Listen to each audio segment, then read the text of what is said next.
In a quiet monastery nestled in the misty mountains of Japan, a young disciple named Kaito lived under the guidance of Master Hoshin.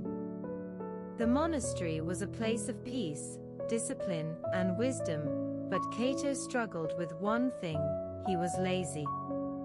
While the other monks woke at dawn, swept the temple grounds, and practiced meditation, Kaito often lingered in his bed, groaning at the thought of another day of work.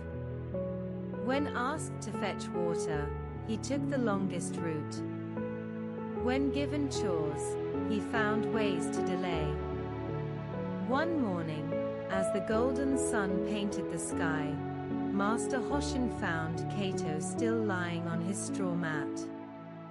The old master smiled gently and asked, "Kaito, why do you not rise with the others?"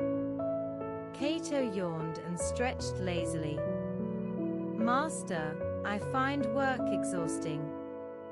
My body is not strong like the others. I prefer to think deeply rather than waste my energy on mundane tasks." Master Hoshin chuckled. "Ah, so you believe you are wise for conserving your energy?" Kaito grinned.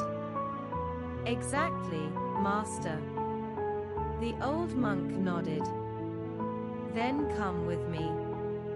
I shall teach you a lesson about true wisdom." Master Hoshin led Kaito down a winding path toward a great river that flowed at the edge of the monastery. The sun was high, and the air buzzed with the sound of cicadas. They reached the riverbank, where a pile of large stones lay stacked. The master gestured toward them. "Kaito, I want you to move these stones to the other side of the river." Kaito's eyes widened. "Master, that will take all day. Why should I do such pointless labor?" Hoshin simply smiled. "You said you prefer to think rather than work. So think of a way to complete this task without effort." Kaito sat down, rubbing his chin. He gazed at the heavy stones, the flowing river, and the distant shore.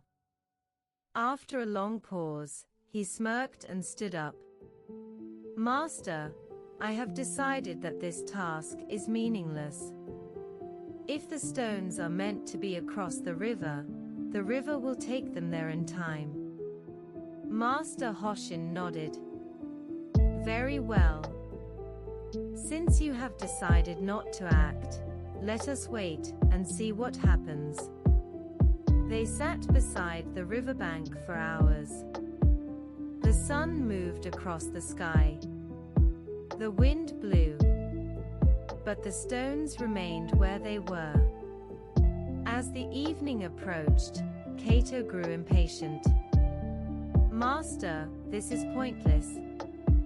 The stones will never move on their own." The old monk chuckled. "Ah, so you have learned the first truth: without action, nothing changes." Kaito frowned but said nothing. As night fell, Master Hoshin stood up and motioned for Kaito to follow him. They walked through the darkened forest, until they came upon a great tiger sleeping beneath a tree.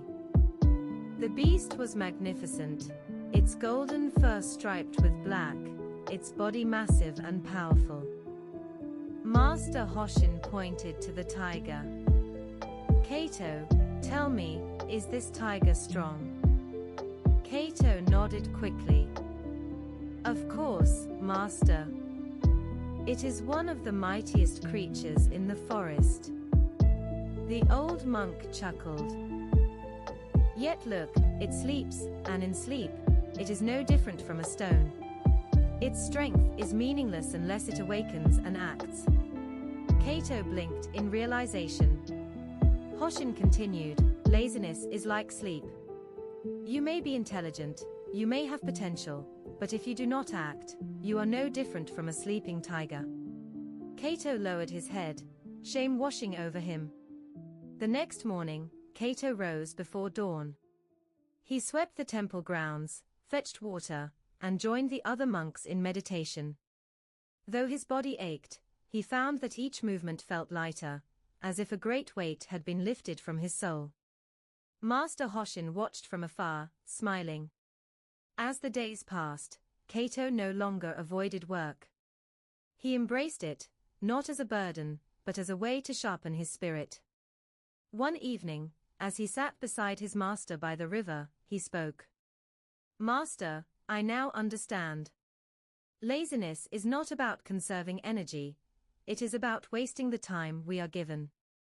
True wisdom is in using each moment well." Master Hoshin nodded. The sleeping tiger has awakened. And so, Kaito walked forward, not just with his feet, but with his heart, knowing that life was meant to be lived with purpose. Laziness is not rest, but wasted potential. True strength lies in action, for even the strongest creature is powerless when asleep.